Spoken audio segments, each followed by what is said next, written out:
Jai Shri Krishna Chaitanya Prabhu Nityananda Shri Advaita Gadadhara Shivasari Gaura Bhaktavrinda.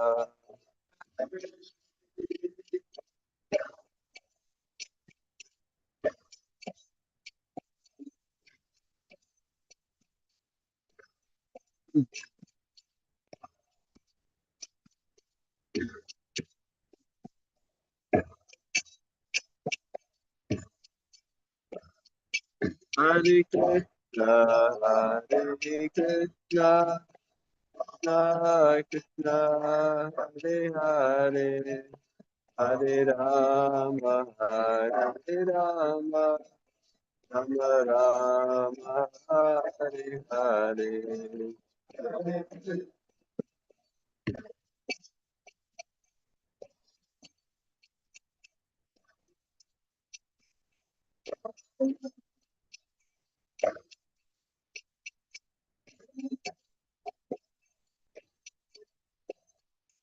Hare Krishna, Hare Krishna, Krishna Krishna, Hare Hare, Hare Rama, Hare Rama, Rama Rama, Hare Hare.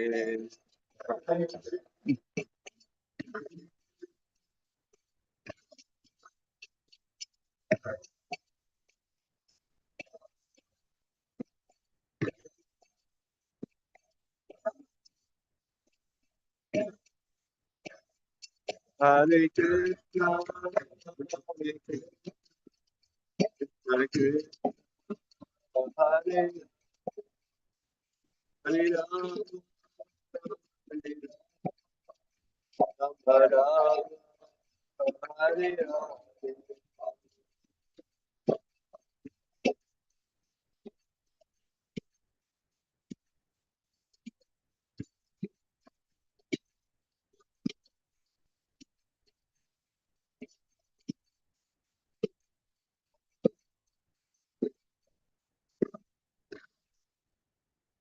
Jayam Vishnupada Paramahamsa Parivrajikacharya Astotar Sadishishimad Vaichanaravinda Bhaktivedanta Swami Maharaj Prabhupada Ki Jai. Jayam Vishnupada Paramahamsa Parivrajikacharya Astotar Sadishishimad Bhaktisiddhanta Saraswati Goswami Maharaj Prabhupada Thakur Ki Jai. Grantaraj Srimad Bhagavatam Ki Jai. Gaura Premanande Hare Hare Bol.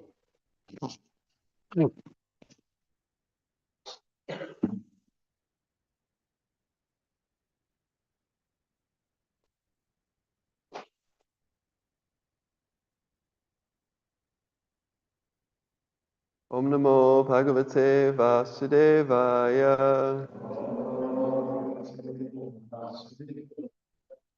Om Namo Bhagavate Vasudevaya.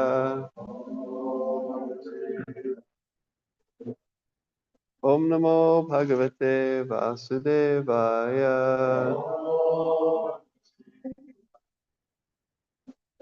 Narayanam Namaskrityam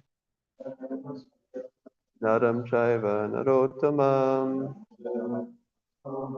Devim Saraswatim Vyasam Tato Jayam Udirayet. Before reciting the Srimad Bhagavatam, which is the very means of conquest, one should offer respectful obeisances unto the personality of Godhead Narayana, unto Narayan Rishi, the supermost human being, and unto Mother Saraswati, the goddess of learning, and unto Sri Vyasadeva, the author. Nasta Praisha Padreshu Nityam Bhagavata Sevaya Bhagavat Yutamashloke Bhakti Bhavati Naishtaki. By regular attendance on classes in the Bhagavatam and by rendering of service to the pure devotee, almost all that is troublesome to the heart is completely destroyed, and love and service unto the personality of Godhead, who is praised with transcendental songs, is established as an irrevocable fact. Reading from Srila Prabhupada Lilamrita.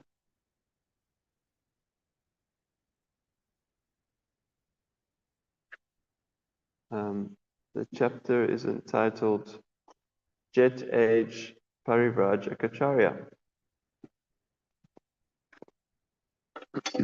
A few brahmacharis, only recently initiated by Srila Prabhupada, had been preaching alone on the tropical peninsula of Malaysia for several months. With nearly 1 million Indians in Malaysia, many of them wealthy and influential, the brahmacharis were meeting with success. During one program at a Hindu temple in Kuala Lumpur, a South Indian doctor and his lawyer wife expressed their appreciation of the devotees and offered to donate a house and some land to ISKCON.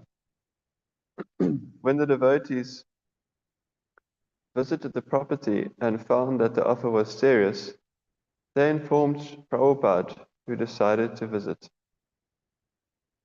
Prabhupada, accompanied by his disciple Vegavan, flew from Bombay to Kuala Lumpur. Since he planned to go next to Sydney and install Radha Krishna deities in the new temple there, he carried the deities with him, the same Radha and Krishna who had presided at the Bombay Pandal. Lord Krishna rode in a wooden box in the plane's luggage compartment, and Srimati Radharani, wrapped in cloth, rested on Bhagavan's lap. Within a brief time after Prabhupada's arrival at Kuala Lumpur, he was lecturing before a large audience at his host's home. Quote, I'm very glad to inform you that we have reached Malaysia very shortly, that on my arrival there was a nice meeting and we have come outside the city. Yesterday I was very busy all day. End quote. For 2 days, Prabhupada stayed in the home of a wealthy Sindhi merchant of Kuala Lumpur. The house was large and luxurious, with thick carpets and large mirrors. But when Prabhupada learned that his hosts were meat eaters, he refused to eat anything except fruit and milk, even though his disciples offered to cook for him. His disciples, having traveled throughout Malaysia, considered eating at the homes of meat eaters permissible as long as the devotees could prepare their prasadam in pots not used for cooking meat. But Prabhupada's standard was higher. One room in the house held a large collection of marble deities, about 50 sets of Lakshmi Narayana and Radha Krishna deities in rows. It appeared to be more of a collector's display than worship, however, and Prabhupada was unimpressed. Prabhupada lectured at the Kuala Lumpur Town Hall and the Lakshmi Narayana Temple, mostly to Indians. He explained that people could be united only on the spiritual platform. Look at the United Nations, he said. They are adding more and more flags, and there are only more and more wars. This Krishna consciousness movement will be the real United Nations. Prabhupada had brought with him slides of ISKCON's activities, and he had one of his disciples narrate a slideshow, coaching him on what to say. When a slide appeared of Ratha Yatra in London's Trafalgar Square, Prabhupada prompted the devotee, now it's no more Lord Nelson, now it's Lord Jagannath. When Prabhupada met the couple offering the land, he discovered that the agreement had certain important conditions. The doctor and his wife said that they would give ISKCON a large piece of land near the main highway and that their own construction company would build the temple. Within 2 years, however, if the company hadn't completed the building, the doctor and his wife would reclaim the property. Always eager to consider any serious donation of land, Prabhupada accepted the conditional offer. But he knew that such offers were usually too conditional. Already the doctor and his wife had hinted of Indian brahmacharis, of Indian brahmanas running the temple, and of ISKCONs having only a side altar. One evening, as Prabhupada talked with the doctor, a gynecologist, uh, one evening as Prabhupada talked with the doctor, a gynecologist, the talk turned to birth control. Prabhupada explained its sinfulness, and he gave an example. If someone poisoned the air in the room he and the doctor were sitting in, then they would have to leave the room or die. Similarly, Prabhupada explained, contraception meant to poison the womb, denying a soul its rightful shelter. Like Prabhupada's previous host, the doctor ate meat, although the devotees had been pushing him to give it up. Prabhupada was gentle. Trying to stop meat, he urged. Try to stop eating meat, he urged. It was Ekadashi, and Prabhupada decided to fast from all food, again showing extreme reluctance to eat in the home of a meat eater.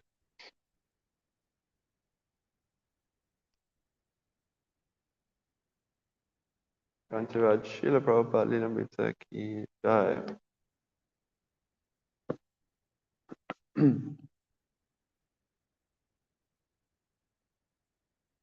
So we're reading from Srimad Bhagavatam, Canto 5, Chapter 14, entitled The Forest of Enjoyment. And it's text 14.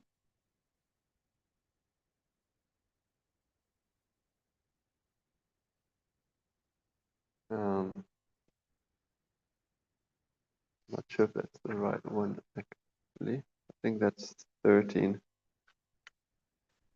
Yeah, that's 13 on the board. Yada tu.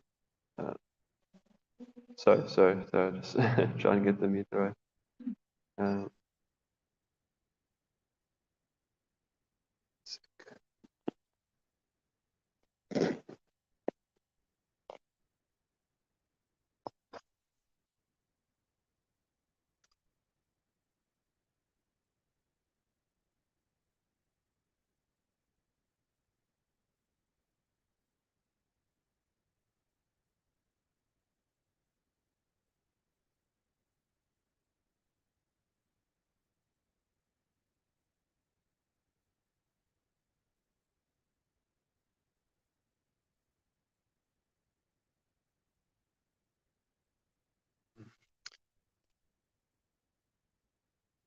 Yada tu parayanda atmane.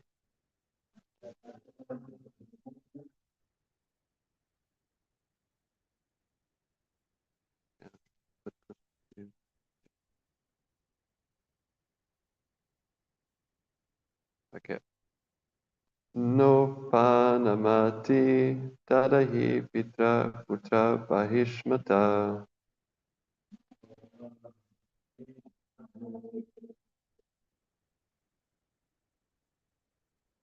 Okay, to be honest, I'm actually not sure what's going on with this meter, so I'll just say that without the meter.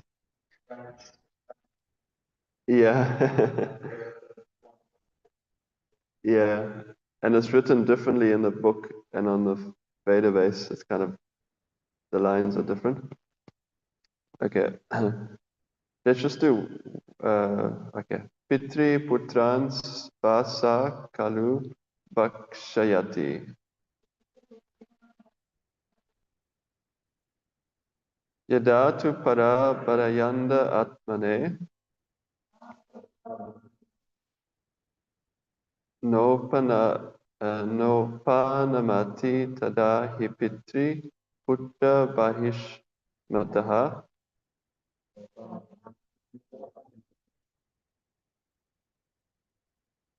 Pitri putran vasa kalu bakshayati. Yadatu para parayanda atmane. No panamati tada hipitri putra varhishmataha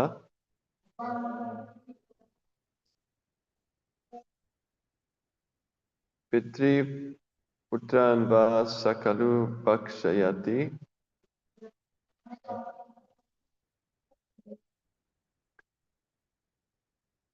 Anybody like to try?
Yada, when, to, but, because of misfortune, parabhadaya, in spite of in spite of exploiting all others, andaha, blind, atmane, for himself, na upanamati, does not fall into one's share. Tada, at that time, he certainly, pitriputra, of the father or sons, Parhishmataha, as insignificant as a piece of grass, Pitriputran, fathers or sons, Va, or Saha, he, the conditioned soul, Kalu, indeed, Bhakshayati, gives trouble to. Translation.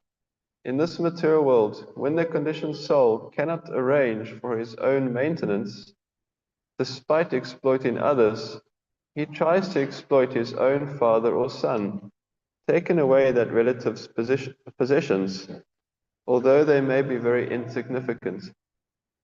If he cannot acquire things from his father, son, or other relatives, he is prepared to give them all kinds of trouble. Purport. Once we actually saw a distressed man steal ornaments from his daughter just to maintain himself. As the English proverb goes, necessity knows no law. When a conditioned soul needs something, he forgets his relationship with his relatives and exploits his own father or son. We also receive information from Srimad Bhagavatam that in this age of Kali, the time is quickly approaching when a relative will kill another relative for a small farthing. Without Krishna consciousness, people will deteriorate further and further into a hellish condition wherein they will perform abominable acts. Om Gyana Timirandasya Gyananjana Shalakaya Chakshurunmalitam Yena Tasmai Shri Gurave Namaha. I was born in the darkest of ignorance, and my spiritual master opened my eyes with the torchlight of knowledge. I offer my respectful obeisances unto him. Shri Chaitanya Manobishtam Stapitam Yena Bhutale Swayam Rupa Kadamayam Tadati Swapadantikam. When was Srila Rupa Goswami Prabhupada, who is established within this material world, the mission to fulfill the desire of Lord Chaitanya, give me shelter under his lotus feet? Panchakalpa Turvyascha Kripa Sindhubhyavita Patitanam Pavanebhyo Vaishnavebhyo Namo Namaha. Offer my respectful obeisances unto all the Vaishnava devotees of the Lord, who can fulfill the desires of everyone just like desire trees, and are full of compassion for the fallen conditioned souls. Jai Shri Krishna Chaitanya Prabhu Nityananda Shri Advaita Garadhara Shiva Sadi Gaura Bhaktivinoda. Hare Krishna Krishna Krishna Hare Hare, Hare Rama Rama Rama Hare Hare. Namo Om Vishnu Padaya Krishna Pashtaya Bhutale Srimati Bhakti Chaitanya Swami Nityanamani. Namami Bhakti Chaitanyam Prabhupada Sevanam Shivajadana Mahatmya Padashtam Kripanavam. Namo Om Vishnu Padaya Krishna Pashtaya Bhutale Srimati Bhakti Vedanta Swami Nityanamani. Namaste Saraswati Deve Gauravani Picharane Nivishesha Shunyavadi Pastachari Shatarane. Let's read the translation once more. In this material world, when the conditioned soul cannot arrange for his own maintenance, despite exploiting others, he tries to exploit his own father or son, taking away that relative's possessions, although they may be very insignificant. If he cannot acquire things from his father, son, or other relatives, he is prepared to give them all kinds of trouble.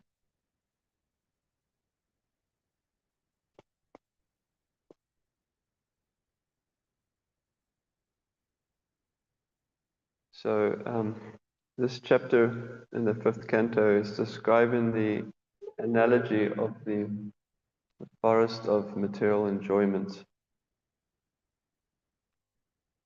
So originally this analogy was originally given in the previous chapter by the liberated soul Jadabharat to King Rahugana in his interaction with King Rahugana.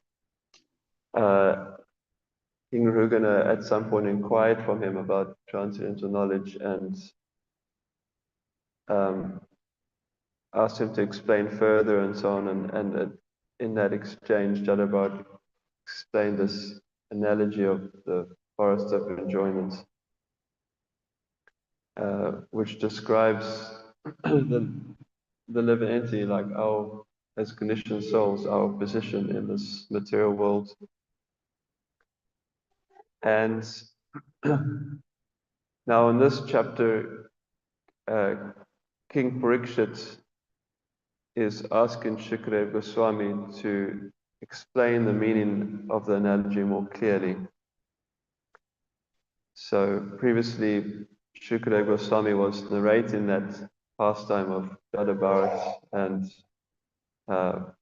King Rahugana, but now then hearing that Maharaj Parikshit, King Parikshit, wanted to then understand the analogy more clearly himself, so he asked Shukadeva Goswami to explain it. So this is now Shukadeva Goswami himself explaining the analogy in more detail, you could say. So devotional service, it includes understanding these things, the miseries of material existence and our position in this material world. It includes that alongside the positive knowledge of devotional service, knowledge of the spiritual world and Krishna consciousness and devotional service. So both have to be side by side. The process of devotional service at least includes hearing about these things side by side. Because otherwise, if we just hear about the miseries of material existence, then we'll end up becoming like depressed. Um, and like, for example, the Mayavadi's process is to hear a lot, is to also hear about the realities of material existence, but they don't have any positive alternative. Their positive alternative, their alternative is just Brahman, which is formless and has no variety. So actually, that won't work. But at the same time, if we just hear about the spiritual activities, devotional service, and Krishna's pastimes, and even just about devotional service, then we run the risk of remaining materially attached, and also we run the risk of not being able to properly distinguish between material and spiritual activities. In other words, we can become like sahajiyas, where everything is taken cheaply and where there's not a clear. The problem with sahajiyas is they can't properly distinguish between material and spiritual activities. And so therefore they end up confusing their own sense gratification with spiritual activities. So therefore both have to be there side by side. One should clearly understand the nature of this material world and our position in it. At the same time, one should engage in devotional service and understand the glories of the spiritual world and devotional service. And actually, the more Srila Prabhupada has explained in his purports that unless we hear about the true nature of material existence, we won't have any impetus to get out of it. So that's a very important point, especially in the beginning stages. When one is very materially attached still, then one will not have a sufficient impetus to get out of the materialistic way of life and out of the material world, unless one hears about the true nature of it, how it is temporary and a place of suffering. So therefore we have, for example, Krishna explaining in Bhagavad Gita that, well, he explains several things, but one point he explains is that part of knowledge, part of the process of knowledge means to understand the evils of Janma, Mrityu, Jara, Vyadi, the evils of birth, old age, disease, and death. And Krishna actually explains elsewhere that an intelligent person always keeps these four things in front of him as he's going through the material world to remind him of the reality of material existence. So birth, death, old age, and disease are the four things. And then later on in the Bhagavad Gita, Krishna explains that he says that Dukalyam ashashvatam lokam imam prapya pajasvamam. So he explains to Arjuna that what to speak of the brahmanas and other highly elevated people, even lower class people, if they take shelter of me, then they can come back, become Krishna, they can come back to me. And he says, therefore, having come to this temporary material world, having come to this world which is dukkhalyam ashashvatam, temporary and miserable, just engage in devotional service to me. So in that verse, Krishna is given both sides that understand this world is temporary and miserable, and understand the positive alternative too, which is simply to engage in my devotional service. So when we engage in devotional service, then we do become happy naturally, because it's our natural constitutional position. So we become happy, but that happiness is not on the material platform. That happiness is on the spiritual platform. And it's not dependent on material circumstances. So even if material things are not going our way materially, which eventually at some point eventually that is what will happen, that things will stop going our way materially. Even during this life, many times it happens, but ultimately at the end of this, when this body comes to an end, then things are definitely not going our way materially. but but still we can be happy if we practice to engage in devotional service and take shelter of the holy name.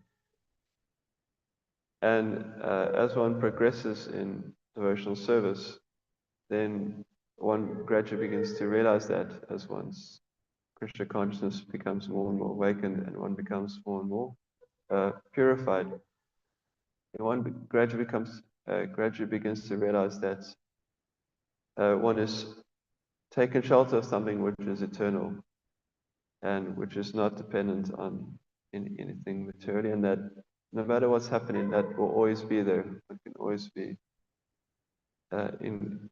take shelter of Krishna and engage in Krishna's devotional service.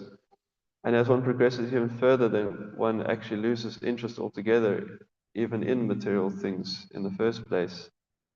And one is simply concerned with serving Krishna, and that uh, desire to serve Krishna turns eventually into lobha or greed to serve Krishna. And that greed to serve Krishna then, when that takes over one, then there's no question of being interested in anything materially, in any kind of material enjoyment. And there's also no question of material things affecting one or one being affected by the dualities of material existence, like happiness and distress, for example, on the material platform. So this is the process of Krishna consciousness, gradually becoming situated on the spiritual platform, back in our original position, where these material things do not affect us. However, in the beginning stages, hearing about the miseries of material existence is very important because we are materially attached in the beginning, and we have to become at least to some extent detached just by hearing about these things. At least it should give us enough impetus to take more shelter of the process of devotional service.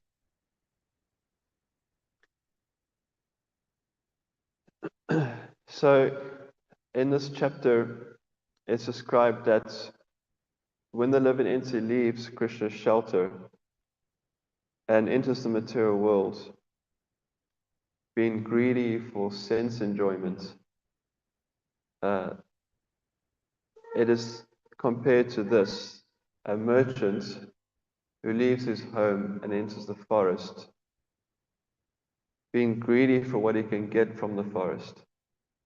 Now, it's an analogy which may be a little bit foreign to us and a little bit sort of far removed from our everyday experience, because we don't have that so much anymore. We just have, people just sort of have big industries and big companies and that sort of thing. And there aren't that many sort of forests around, really, which have stuff in them that we could take. I mean, they're there, but not like everywhere in the world. And so, but anyway, the idea is that if we just think a little bit further back, how things were, someone who's like a Vaishya type person, they would go to forests, and because in the forest you can get things for cheap. That's the idea behind it. You can just get wood or whatever resources are there for nothing. You don't have to pay anything. It's just a matter of your personal labor to be able to extract it from the forest. And this is what they would do. They'd go and get these particular commodities, just take for example, wood. And then they would stay there for some time, getting all these commodities. Like they'd have to walk all the way there and camp there and spend some time, maybe some weeks even, some days or weeks. And then once they've sort of gathered all the commodities, they would come back and then sell it for a lot of money and make a lot of profit because it cost them nothing in the first place. So this is the idea of the analogy. the person's out of greed, he's come into the forest. But upon entering the forest, he puts himself into a lot of risk. And he can actually become lost in the forest as he goes deeper and deeper. And what sort of risks are there in the forest? Again, it's something we don't have a lot of experience of because, like, the forests today just don't have wild animals that much and that sort of thing. But not so long ago, like just for example, South Africa, where I was born and grew up, um, there's no wild animals anywhere. The only wild animals that exist are in these reserves, like national parks and reserves, where they're protected and carefully watched and maintained and taken care, in a sense, taken care of, but from a distance, obviously. But they're sort of monitored just to make sure they don't go extinct. Um, but previously, it was not like that. It was even just a couple of 100 years ago. There were just wild animals everywhere. You know, any kind of forest had lions and tigers, and you could very easily get eaten by a lion. It was like a common risk. Um, and snakes, dangerous snakes, and all this sort of thing. Just not very long ago. I'll just give you one example, so you can see how things have changed. I read one passage about South African history, it also was just like 100 years ago or something. Some British, I think it was British or Dutch explorers were there, and they had their accounts, and they were sort of walking somewhere, and then a herd of springbok passed. And so how long did they have so they had to wait a while, and guess how long they had to wait for it to pass? Maybe what, a few hours or something? No, three whole days, 72 hours. They had to just wait for this herd of springbok to just continually passing for 3 days. So it sort of gives you an idea of how things were back in the day. Like it's a lot different now. So when the Bhagavatam describes dangerous lions and elephants and all these sort of things, there were really a lot of them around, and it was quite a reality. So the merchant enters the forest, and his purpose is greed, and due to that greed, he's putting himself into so much danger and so much difficulty and anxiety. So similarly, in this material world, uh, it is us who came here ourselves. And why did we come here? For the similar reason that it's out of greed to enjoy, out of greed to have sense enjoyment, to experience sense enjoyment, to lord it over the material nature for our own sense gratification. And then in coming here, we've put ourselves into so much danger, undergoing birth, death, old age, and disease, and so many types of miseries which are described verse by verse in this chapter. And in doing so, we become a competitor to Krishna. And in that way, because we become a competitor to Krishna instead of a cooperator with Krishna, we put ourselves in a position where we try to be independent.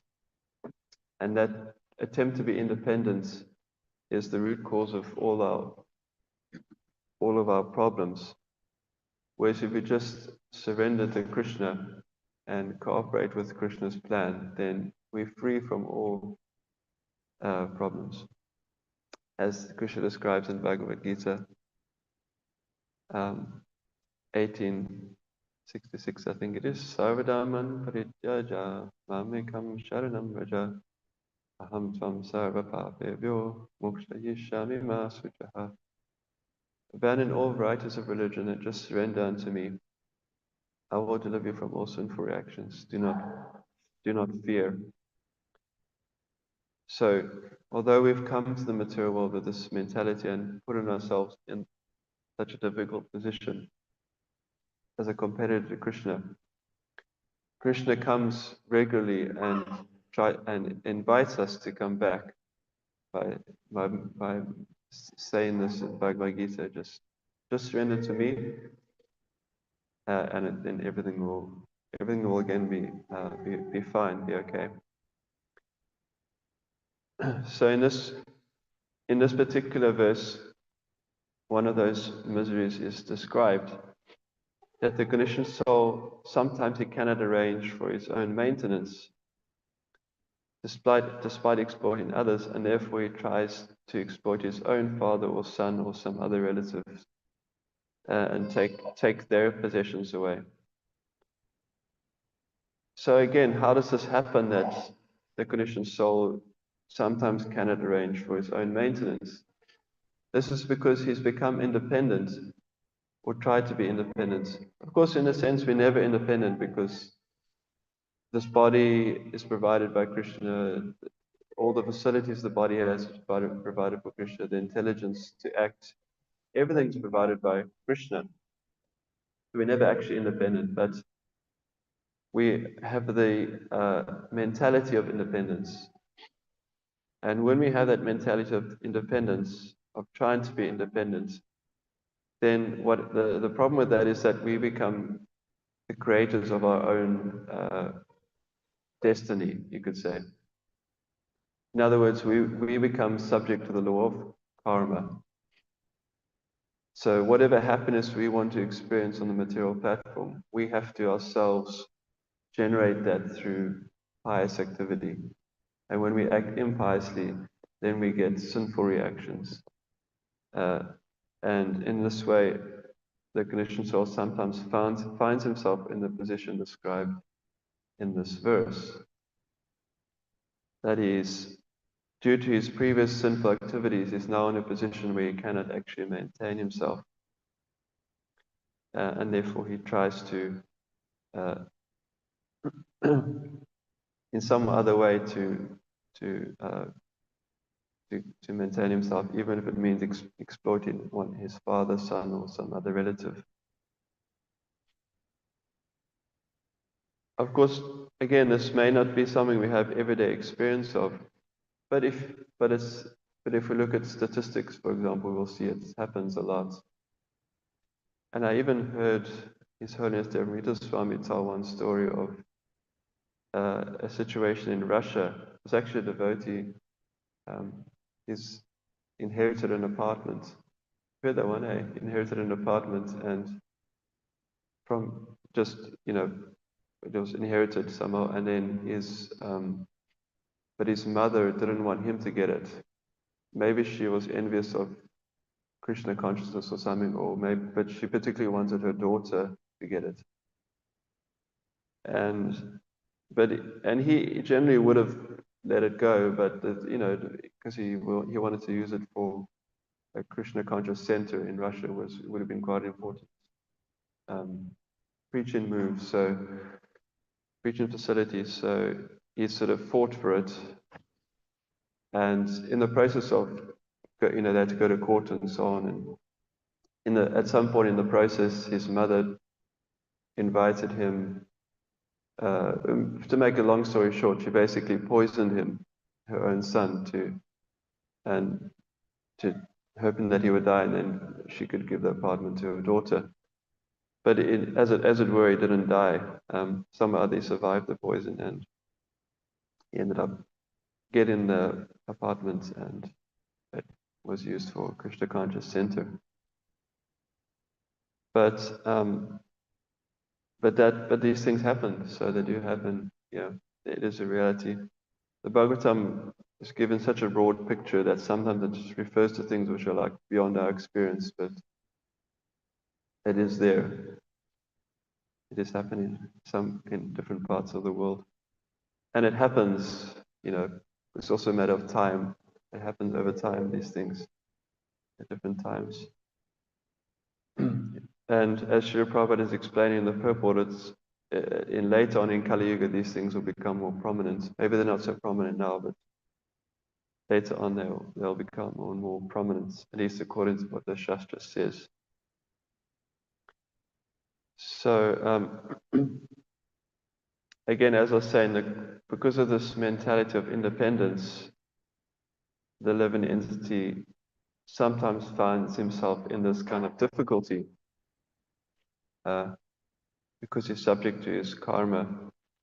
But if he gives up the mentality of independence and just engages in surrenders to Krishna by following the process of devotional service, by taking shelter of Krishna's devotees, then he's no longer subject to his previous karma, as Krishna says in that verse in Bhagavad Gita. Aham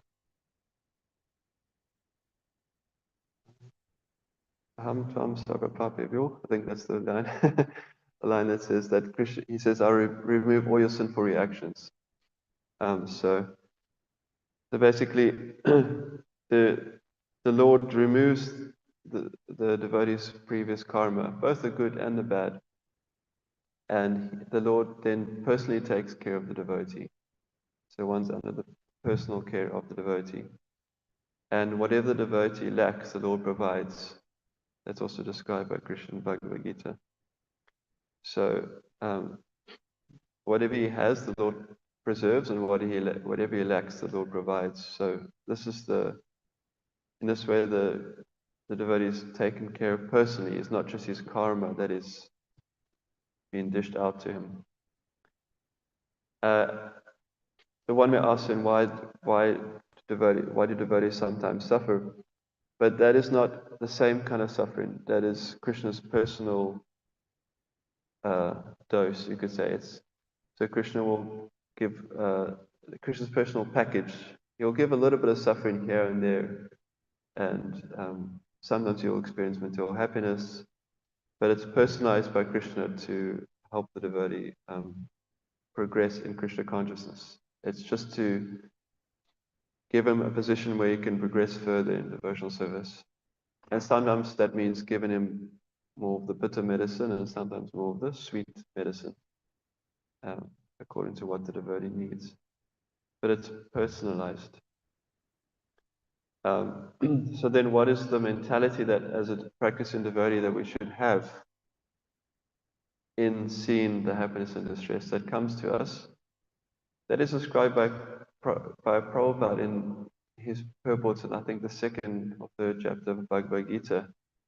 Prabhupada explains that when a devotee experiences material happiness, he thinks his mentality is that I do not deserve, I'm such an impious person, I've done so many sinful things in the past, that I do not actually deserve this materially comfortable situation. But Krishna has kindly put me in this materially comfortable situation in order to serve him better. So therefore, let me use this materially comfortable situation to serve Krishna better. Then in terms of material distress coming to the devotee's mentality is as follows. He thinks, again, he remembers all his sinful activities he's performed in the past before coming to Krishna consciousness especially. And he thinks that I deserve much worse than this little bit of suffering I'm getting now. It should be much worse because I've performed so many sinful activities. But Krishna has kindly reduced the reaction for me. It's just given me a partial reaction. So this is the mentality we should have as practicing sadhakas as we go about our lives. Our main focus should simply be on serving Krishna, and we shouldn't be overly concerned with material happiness and distress. But as the material happiness and distress comes, we can have that mentality towards it, and in both cases in which it simply focuses us more on our devotional service to Krishna. And then, as I said at the start of the class, as we become more and more Krishna conscious, we become more and more happy in Krishna consciousness, and actually even we become eventually our original greed to serve Krishna takes over, and then material things just fade into the background altogether. Again, but just as I said at the start, also a reminder for us all that in the beginning stages we have to hear about these things in order to help us become detached from the desire to enjoy the material world, and in order for us to be motivated and more focused on taking shelter of devotional service to Krishna. Granthaj Srimad Bhagavatam ki jai, Srila Prabhupada ki jai. Are there any comments or questions or anything anyone would like to share?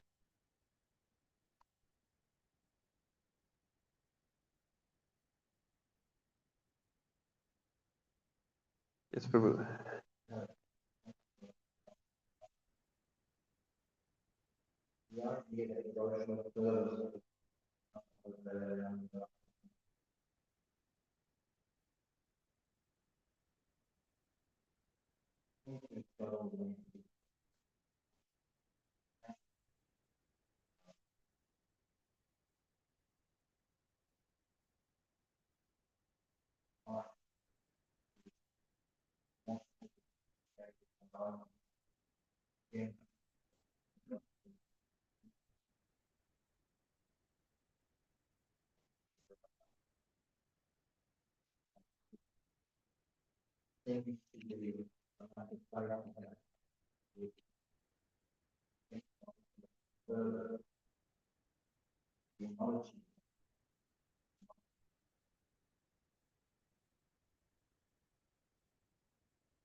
Lack of faith uh, means like there's material contamination in the heart.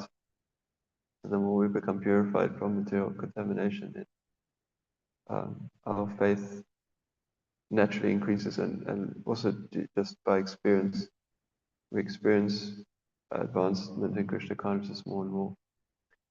Srila Prabhupada explains that faith is attained by discharge of devotional service.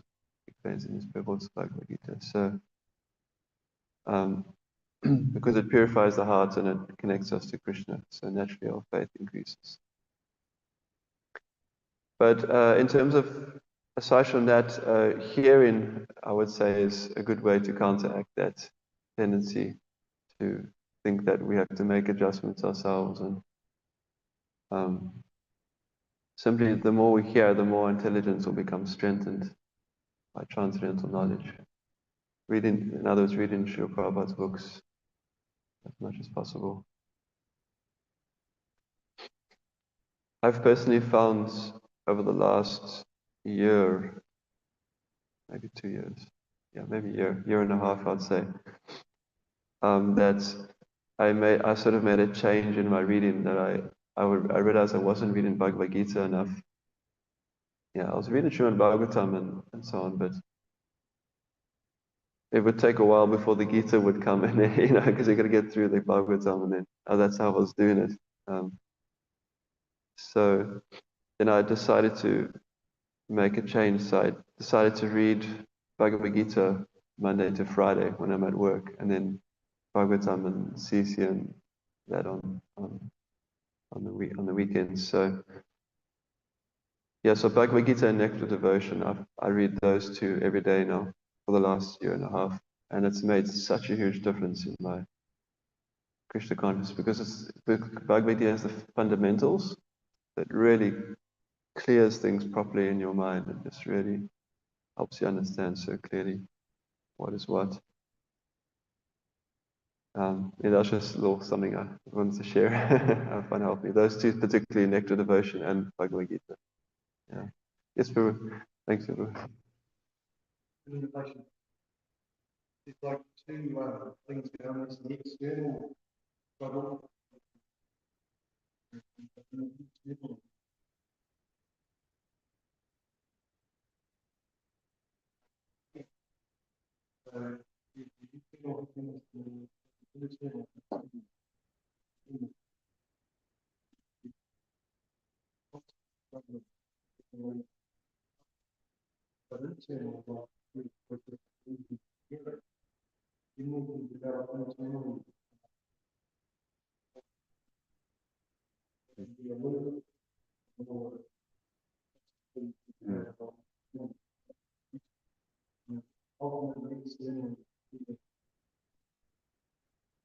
Yeah.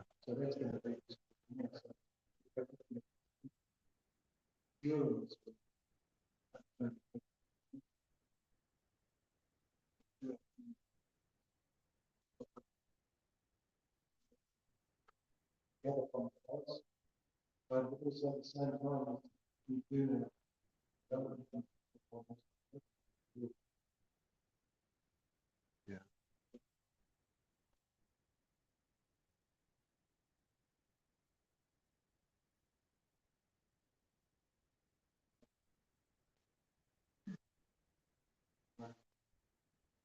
Yeah. Yeah. Thank you, Prabhu. Hare Krishna.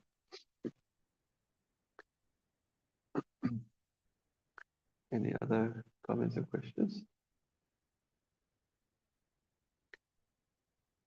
Granth Srimad Bhagavatam ki jai, Srila Prabhupada ki jai.